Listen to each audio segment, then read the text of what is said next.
Hey everyone, thanks for joining me today on another podcast of Marketing 101 for Chiropractors. I do this every week for you. I hope you get some good content out of this. This week, FOMO. Anyone know what that stands for? The fear of missing out. I guess you shouldn't say the in front of it, but fear of missing out. You are getting this done to all the time. And I'm going to go on a chiropractic profession bash wagon for a second. Okay, just for a second. I'm like you. I'm with you. Love this profession. Love what I do. But let's talk about reality here. The one thing that I've gotten out of coaching people now that I'm getting a constant list of people that I help. Sometimes it's short term, sometimes it's long term. But over these last 4 years, it's been being in the trenches with you.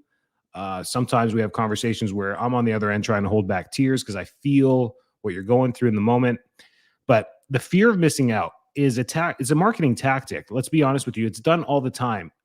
Target does it all the time. Sale until Friday to get a $10 gift card when you spend more than $50 on Legos by Friday, April, whatever it is. They do it all the time. Limited time offer, expiration dates, minimum amount of tickets, maximum amount of tickets, time. It's usually used on time and price. And in the chiropractic profession, this is being done to you all the time.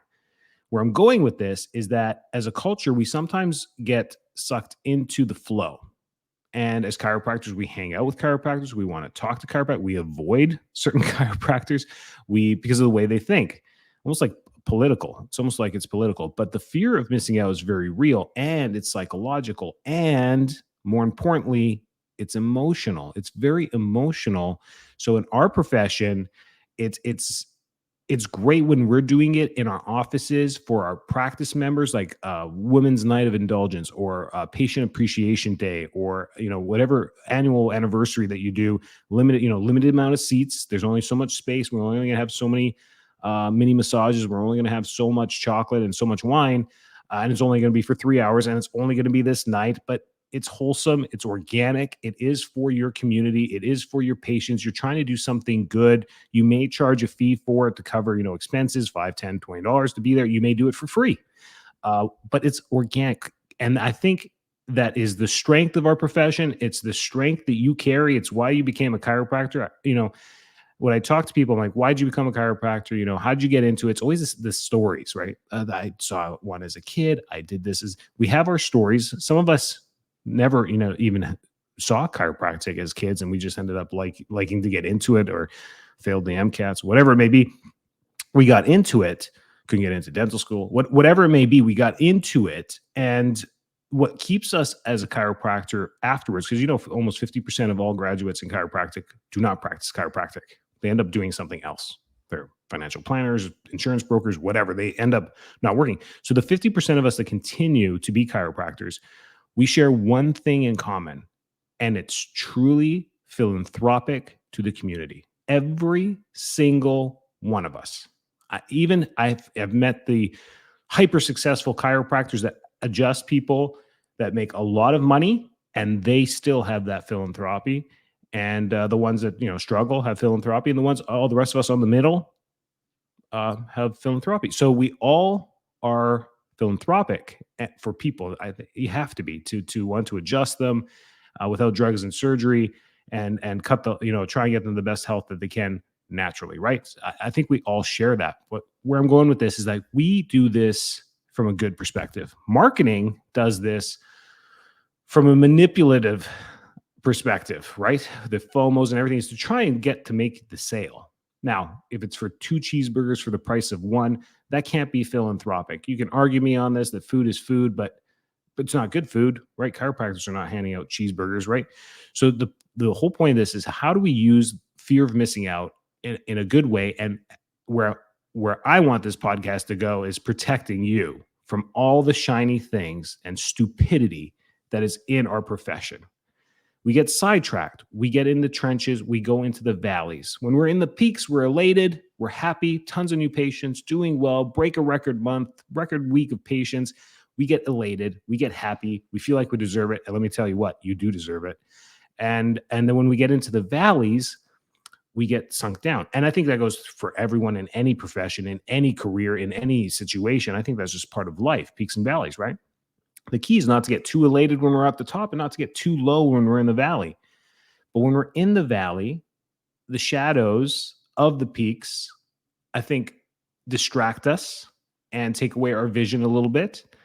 And we get attracted to the shiny, stupid, SHIT. We get attracted to this stuff. And this stuff is gizmos, products, the next shiny marketing thing, the next shiny coach that might have the coaching program, it's only going to be in Scottsdale or whatever it may be. We get attracted to this stuff, and like maybe there's answers there that I may not know before. And there may be something new, but how many of you have gone to 1,000 of these? Yeah, my hand is up. I've been to many of them. I've learned a lot. And there's times where I come back, I'm like, was this just all a smoke show? And as I get older, I feel like it's more of a smoke show. There's really nothing else to get as far as procedures and everything. But I think we can all get better in sales and psychology. So FOMO is one of those tools that we can use in our practice in many different ways. And I got a couple examples for you today. I know this may sound rambling, but it's more of a connection with you. If you're listening or watching, it's more of a connection with you because I feel you. I know, and I've tried a lot of shiny things. In my practice, I'm guilty because you think you're going to create a lateral. A couple examples are the expensive stuff. And I'm not going to give exact, definitions of what expensive equipment is out there, but I'm sure you can think of a few. And if you go on the buy sell on online on the chiropractic groups, you can see people buying these machines for whatever, 40,000 and selling them for 10. And you're like, why? Why is the value on this used so low? And when it's new, it's so high. Why? Because it's overinflated in price. It's limited and only a certain amount of people can buy like a cryo machine. They're 60, 70, 80, $100,000 because they're cryo machines are not being bought left, right, and center. You have to have a facility. You have to store this thing. Maybe some, rich people are putting it in their garage, whatever it may be. They're just limited. So because it's a limited quantity, they sell for a higher price. And these are machines too. I mean, there's a lot that goes to them. There's cost behind them. But then when you buy them used, they're $15,000. You're like, why is it so much less? What's the value of this?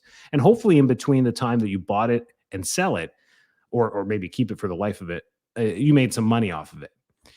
But you got to do the math on this stuff. You get a machine, let's keep it simple, $10,000, and it gives you an additional revenue. So patients will now have an add-on for this. Let's say a hydro massage table. I don't know, something where you lie in it and does the hydro massage, right? You buy this thing and you charge it. What do you charge? What's the value for it? You're going to test it in your practice, in your community, in your location. Me in Florida, one price. Another person in Santa Barbara, California, another price. Another person in Fifth Ave, New York, another price. It's another price. Lincoln, Nebraska, Davenport, Iowa. You're going to have different prices depending on where you're at. So you test the market and you're like, wow, okay, for $25, people are doing it. Or for $45, people are doing it. They're adding it to their chiropractic adjustment and they're booking it separately and it's doing something. And then you can keep track of this on your accounting. And after 6 months, see what you made back. How they sell this to you is that, well, you make your 10,000 back in a month. You make your 10,000 in 2 months. You're going to make it back in 3 months. But where we get lost with the shiny things is the operations. We don't think about operations. And many of you don't know what your overhead is, hard and soft, right? There's two overheads that you have. The hard costs that don't change month to month. Your lease, taxes, cam charges, lease payment equipment on your x-ray machine, whatever it may be, those hard costs are there. And then there's soft costs. Soft costs would be the marketing fluctuations month to month that you may have, office supplies, which you probably budget annually for that and then just divide it by a month and then you know what you spend on it. Some months you need toner, some months you don't need toner. So you get what I'm saying. Print material, cards, business cards, those things are your soft costs that fluctuate depending on what you're doing. Sometimes you turn marketing off. Sometimes you're just like, I'm going on vacation in a month. I'm going to turn off the marketing for a month. So you guys know where I'm going, right? We don't look at the operational costs for this. So we buy this shiny stuff and we realize, holy smokes, I'm kind of busy. I don't have time to go and walk people into the hydro massage. So I'm going to train my CA to do this. You train your CA. CA is more than happy to help you out. They help you out, but they're losing hours at the front desk, right? These are the things that we need to think about. What's the true cost of these things in our machines? And if we don't utilize it and it doesn't take off, it's a huge loss. It is a huge loss because you're stuck with the lease payments, or you're going to try and flip it for a loss, right? But who cares? This is just equipment and money. This is okay. It's business. But it was time lost. The time to search, the hours you spent in the evenings looking at the different brands of hydro massage tables, maybe over the course of months, takes you time to make that decision and buy it. And then you buy it, and then you wait a month to get it. You get it. Then you're waiting on training to get it. Like me, I got a cone beam CT, first one that I've actually purchased in my office, brand new. We just set it up this week. I've been working on this for a year with another doc across the state. He's been super nice to me, waiting and holding it for me. We got it over. We got it set. I couldn't even find a technician to come set this thing up because it's outdated. And of course, they come in, they're like, well, it's going to cost, $3,500 to set this thing up. We don't even know if it works. We can't guarantee anything. We weren't the ones that took it down. All these excuses. I'm like, where are you getting at? And they're like, you should buy new. I'm like, the whole point I bought this for $15,000 is so I don't have to buy new. They're $75,000 new. I don't want to spend that money. I don't even know if I'm going to use like this to make. That's my current example. So guilty of buying shiny new things. Yes. Okay. CBCT. I got that thing. Do I need that thing? Absolutely not. I've been doing Blair for 15 years with digital X-ray. I don't with plain film X-ray. Got upgrade to a digital panel with an old X-ray machine. Moved to the US. Bought a digital X-ray machine with the L frame, and did everything that way. So I'm just as guilty as anyone else. Am I looking at all the new shiny things? More out of curiosity, not to buy. Have I bought shiny things? Yes. And I'm just telling you from experience, the loss comes from the operations. Please understand operations. Please talk to people who are successful with the machine, that have it and run it in their office, and the programs that they use and how they operate it. The machine is the machine. A class 4 laser is a class 4 laser. A class 3B laser is a class 3B laser. It's just a laser. It's fine. We all know how to utilize it. It's just, how do you operate it?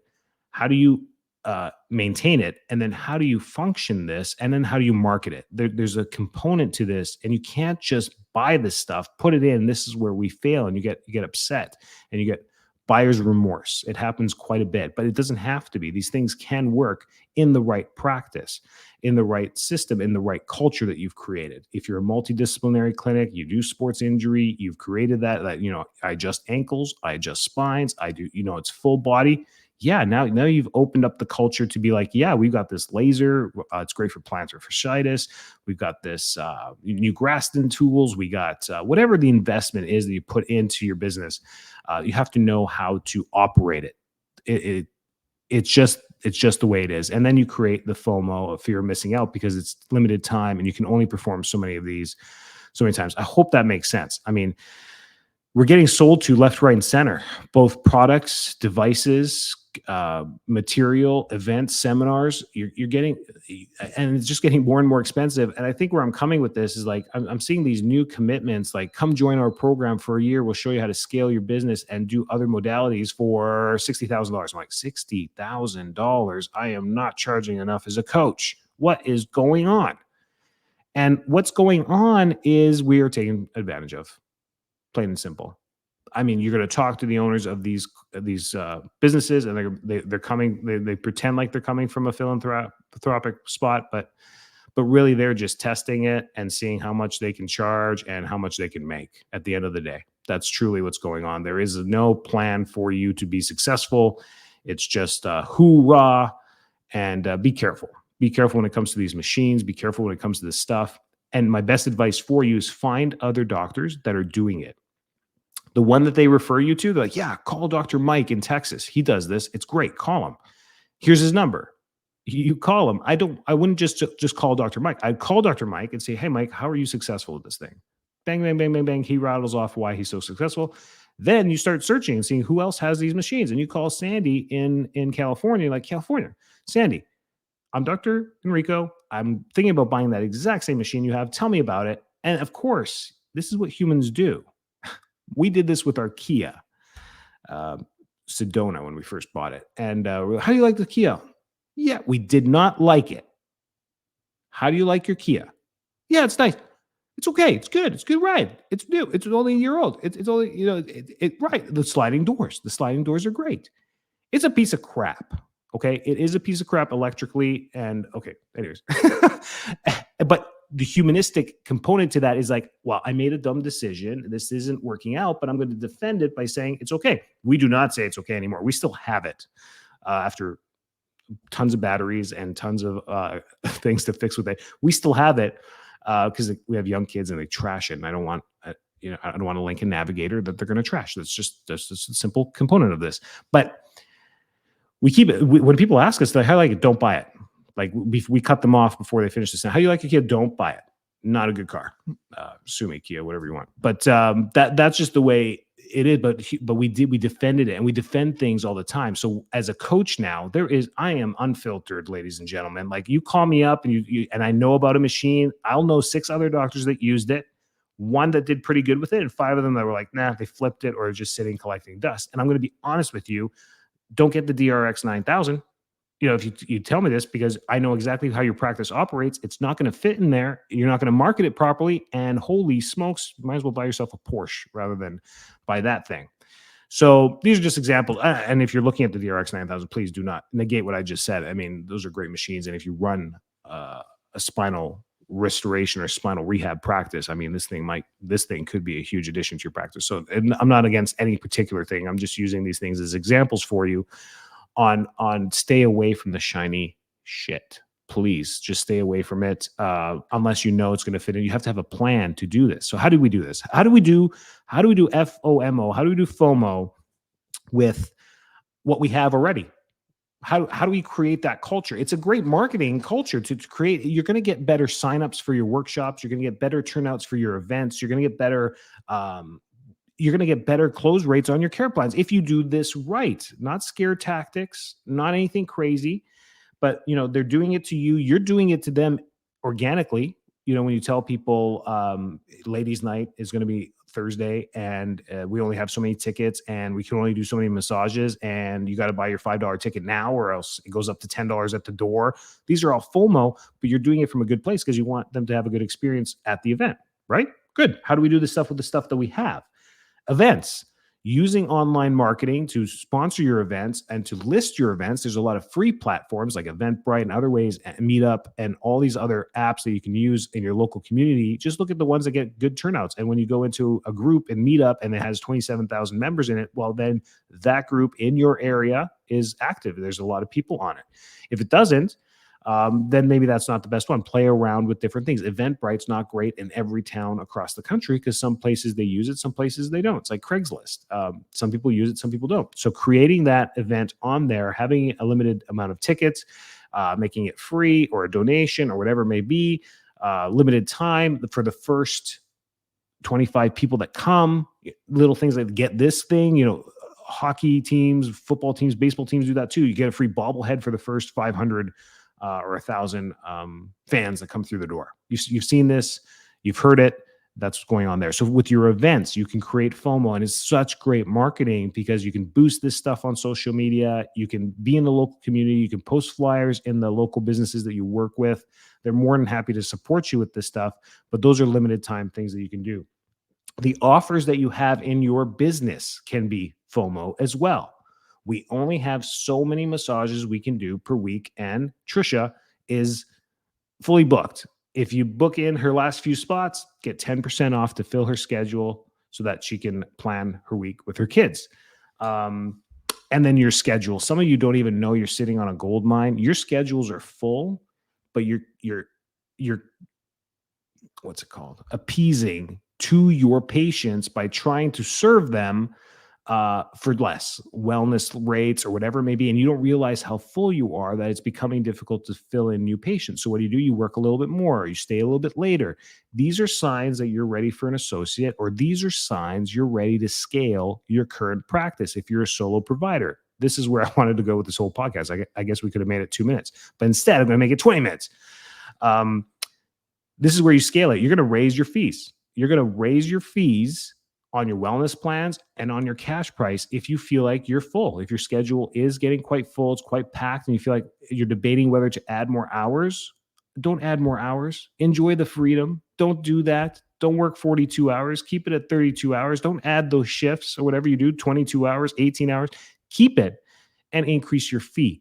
because the people who are loyal to you are going to stay loyal. You're not going to lose anything. And start with $5, start with $10. I mean, this could be huge. If you're charging, $60 and now you go up to $70, this $10 could be a huge revenue boost for you, even with the people that leave. But guess what happens with the people that leave? You get new patients that come in. It's just the way you just open up your universe to more service for a better rate. Please do that. If you haven't had a fee increase, and I don't know what you guys think about. Well, I had one recently. I did it January 1st, 2019. I don't know if I'm ready for it. I'm like, that was 3.5 years ago. What are you talking about? And people are like, January 1st, 2023. I'm like, why do you pick January 1st, first of all? And number two is, who cares? That was January. That was 4 months ago. I mean, it's another fee increase. I mean, I don't know. I come up with stuff off the top of my head when it comes to, dialogue and communication with my patients, but I don't when it comes to, the science and effectiveness of chiropractic. I mean, I'm very, very real with what the outcomes are going to be with that. But when it comes to like dialogue with my patients, I'm like, so what? I ran out of them. They're sold out. We restocked the $65 adjustments in January. We restocked them from 55, we went to 65. I sold all out. The packaging is all done. It's gone. We sold it. They are out. They don't make that brand anymore. I now have to buy the $75 one. So the adjustments from now on are $75, and patients laugh and they're like, okay, yeah, well, I get it. You're a dick. Fine, $75. And they keep paying it. It's unbelievable. They just keep coming back. I've been doing this for years and just keep increasing. Will you lose anyone? The only way you lose people is if you surprise them. If they're on an auto debit and all of a sudden 1 month you increase it because you feel like you're Verizon Wireless and you can do that. You're not Verizon Wireless. You cannot do that. They will come storming in your front door and give your CAs huge schmack because you did that. Don't do that. And two, it's illegal. You can't do it. You gotta get a signature or release an authorization to increase an auto debit. So make sure you don't do that. That's the only time you get in trouble. And just be nice at the front when they come in. When you raise those fees, when they come to the front desk, CAs just know it. Hey, Sandy, last time it was $65. We did have a price increase. It's now $70 for the adjustments. Oh man, you guys just keep going up. Yeah, we keep going up. Costs keep going up. It's just the way it is. We love you. We want to keep servicing you. So instead of going out of business, we went to $70. Okay, but we got wellness plans, and it's your opportunity to now your other offers, scaling your other offers, and the fear of missing out. Well, hey, Dr. D only has so many wellness spots that he has per month, and he only has so many families he takes care of. He's got a few openings for that. Would you like to join into I know you've been coming in once a month, just randomly. I see that in the last 4 months, you've been here 4 times. The smallest package he has is twice a month. It's called his bi-monthly adjustment plan. Would you like to jump onto that? It's $120.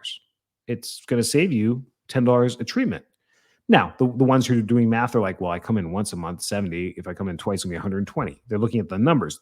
Other people, the way we do is like, good chiropractic care is the more frequent you come in. I don't think you need to come in 4 times a week, but twice a month is a healthy frequency to stay on top of things. And I even have a dialogue for that. So next time they come in, there's a little red note for me. They come in for the appointment and I have a dialogue with them. Like, hey, Kathy, see you signed up for the twice a month thing.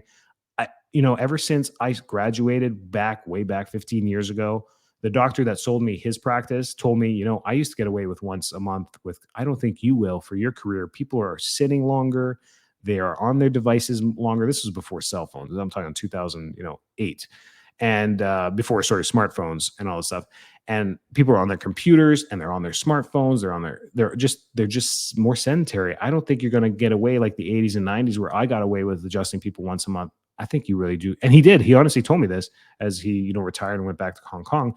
He told me, you're going to probably have to do twice a month. I'm like, I was planning to do weekly. I'm like, he's like, great. You guys are great. You Palmer grads, you great. He was a CMCC grad. And, and we went to that. And I truly believe that. I think people should be getting adjusted once a week. I try and get adjusted at least once a week, just because I adjust with a lot of people every week. So I need that. That's my dialogue, and you having that dialogue and understanding the psychology. So those of you newer into practice, just talk more, understand where your patients are coming for, and don't be afraid of the decisions that you make from your business to make your business stronger, because a stronger business is going to help your patients well into the future. It's totally worth doing. So FOMO, remember this with everything that you do. How do you create the fear of missing out? And that's through email campaigns, social media campaigns, limited time offers, the offers that you do online. Put a date on it saying for this month only, we're giving away 10 vouchers for $99 exams, normally 200, whatever it is, half off, 50%, whatever you're doing, and you're doing your Facebook ads or your TikTok ads. That's the way to do the FOMO thing. Put it, and then change up the picture, change up the text for the next month. You can continue running the ad, just change it, because if it says this month only and then it rolls into the next month, you look like a schmuck. It says done for April only, and it's May 10th, and people are seeing your ad. Change those little details and keep the brand awareness going, because this is what's happening the more that you do ads. Okay, now I'm rambling. Thanks for listening. Have a great week. To your success. Take care.